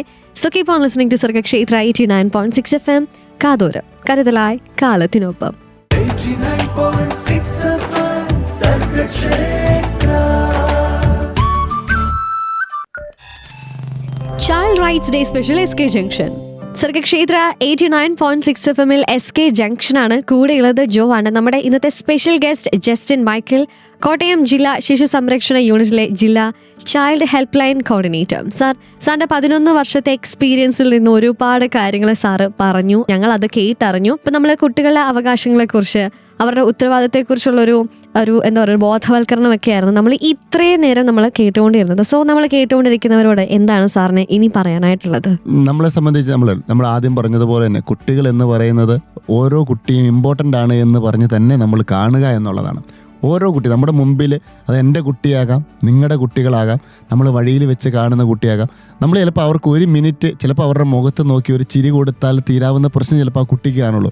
എൻ്റെ മുമ്പിലുള്ള കുട്ടി അതൊരു ഇമ്പോർട്ടൻ്റ് ആണ് എന്നുള്ള രീതിക്ക് തന്നെ നമ്മൾ കുട്ടികളെ കാണണം. ഞങ്ങളെ സംബന്ധിച്ച് ഞാൻ ഈ 11 വർഷമായിട്ട് ഞങ്ങൾ രാവിലെ തൊട്ട് വൈകിട്ട് വരെ കേൾക്കുന്നത് കുട്ടികളുമായിട്ട് ബന്ധപ്പെട്ട പ്രശ്നങ്ങളാണ്, അല്ലേ? എന്നും ഈ വിളിച്ച് അല്ലെങ്കിൽ കേസുകൾ വരിക അല്ലെങ്കിൽ കോളുകൾ വരുന്ന കുട്ടികളുടെ പ്രശ്നങ്ങളെക്കുറിച്ച് മാത്രമാണ്. ആരും കുട്ടിക്ക് ഒരു 1 റാങ്ക് കിട്ടിയാൽ ഞങ്ങളെ വിളിച്ച് പറയില്ല. പക്ഷേ നമ്മൾ രാവിലെ തൊട്ട് കേൾക്കുന്നത്, പക്ഷേ നമുക്ക് ഇതിനകത്തേക്ക് ഒരു സാറ്റിസ്ഫാക്ഷൻ ഉണ്ട്. നമ്മുടെ ഒരു ഇടപെടൽ വഴി ആ കുട്ടീനെ ഒരു 100% സക്സസ് ആയെന്ന് ഒരു കേസിൽ നമുക്ക് പറയാൻ പറ്റില്ല. എന്നാൽ പോലും ഒരു പരിധി വരെ കുട്ടീനെ സേഫാക്കി എടുക്കാൻ പറ്റി. നിങ്ങളെ സംബന്ധിച്ച് അല്ലെങ്കിൽ എന്നെ കേൾക്കുന്ന ശ്രോതാക്കളെ സംബന്ധിച്ച് എനിക്ക് പറയാനുള്ളത്, നമ്മളിങ്ങനെ ഒരു പ്രശ്നം കാണുമ്പോൾ നമ്മളെ സംബന്ധിച്ച് ചിലപ്പോൾ 1 മിനിറ്റേ പോവുള്ളൂ ഈ ചൈൽഡ് ഹെൽപ്പ് ലൈനിലേക്കോ അല്ല മറ്റ് സംവിധാനങ്ങളിലേക്കോ വിളിച്ചറിയിക്കാൻ. നമ്മളെ സംബന്ധിച്ച് 1 മിനിറ്റേ പോവുള്ളൂ. പക്ഷേ ആ 1 മിനിറ്റ് എന്ന് പറയുന്നത് ആ കുട്ടിയുടെ ജീവൻ്റെ വിലയുള്ള 1 മിനിറ്റ് ആയിരിക്കും. അപ്പോൾ അത് നമുക്ക് ഉപയോഗിക്കാൻ പറ്റട്ടെ, അല്ലേ? നമ്മുടെ മുമ്പിൽ ഒരു പ്രശ്നവുമായിട്ട് വരുന്ന കുട്ടീനെ അത് കൺസേൺഡ് എങ്ങോട്ടാണോ എത്തിക്കേണ്ടത് അവിടെ നമുക്ക് എത്തിക്കാൻ പറ്റട്ടെ. നിങ്ങൾക്ക് ഏറ്റവും അടുത്തുള്ള, നിങ്ങളെക്കൊണ്ട് പറയാൻ സാധിക്കുന്നില്ലെങ്കിൽ നിങ്ങളുടെയൊക്കെ വീടിന് തൊട്ടടുത്തുള്ള അംഗൻവാടി ടീച്ചറിനോടെങ്കിലും പോയി പറയും, ഇന്ന വീട്ടിലെ ഇന്ന കുട്ടിക്ക് ഇന്നൊരു പ്രശ്നമുണ്ട്. നമ്മുടെയൊക്കെ പഞ്ചായത്ത് തലത്തിലൊക്കെ ചൈൽഡ് പ്രൊട്ടക്ഷൻ കമ്മിറ്റി എന്ന് പറയുന്ന ഒരു സിസ്റ്റം പോലും ഉണ്ട്. അപ്പോൾ ഇവിടെയൊക്കെ അറിയിച്ച് നമ്മുടെ കുട്ടികളുടെ പ്രശ്നങ്ങൾ നമുക്ക് സോൾവ് ചെയ്യാൻ പറ്റട്ടെ. ഇനി നമ്മൾ ജില്ലാ ശിശു സംരക്ഷണ യൂണിറ്റിൻ്റെ നേതൃത്വത്തിൽ പലതരത്തിലുള്ള സ്കീമുകൾ ഈ കുട്ടികൾക്ക് വേണ്ടിയൊക്കെ നടത്തുന്നുണ്ട്. അപ്പോൾ അതിനെക്കുറിച്ചൊക്കെ നമുക്ക് ഇനിയും സംസാരിക്കാമെന്ന് ഞാൻ വിചാരിക്കുന്നു. അപ്പോൾ അങ്ങനെയുള്ള കാര്യങ്ങൾ നമ്മൾ കൂടുതൽ പറയും. അപ്പം എന്തായാലും ഇനി ഒരുപാട് സ്കീംസ് അല്ല, നമ്മളിപ്പോൾ അവരുടെ ബേസിക് ആയിട്ടുള്ള അവകാശങ്ങൾ, റെസ്പോൺസിബിലിറ്റീസ്, നമ്മൾ മുതിർന്നവരും കുട്ടികളുമായിട്ടുള്ളവരും ഒരുപോലെ അറിഞ്ഞിരിക്കേണ്ട കാര്യങ്ങൾ ഒരു തുടക്കം മാത്രമായിരുന്നു ഇനിയുള്ളത്. അപ്പോൾ എനിക്കൊന്നൊരു എപ്പിസോഡ് 2 പ്രതീക്ഷിക്കാം ഉറപ്പായിട്ടും. അപ്പോൾ അവിടെ ഒരുപാട് കാര്യങ്ങൾ നമുക്ക് അറിയേണ്ടതായിട്ടുണ്ട്. നമ്മൾ മനഃപൂർവ്വമായിട്ട് നമ്മൾ അറിഞ്ഞിരിക്കേണ്ട കാര്യങ്ങൾ തന്നെയാണ് ഇനി നമ്മൾ കേൾക്കാനായിട്ട് പോകുന്നത്. So don't miss it. Sir, thank you so much. എന്തായാലും ഇനിയുള്ള എപ്പിസോഡിലേക്ക് സാറിനെ നമ്മൾ കാത്തിരിക്കുകയാണ്. So once again thank you so much sir. Thank you. 89.6 FM Sargakshetra.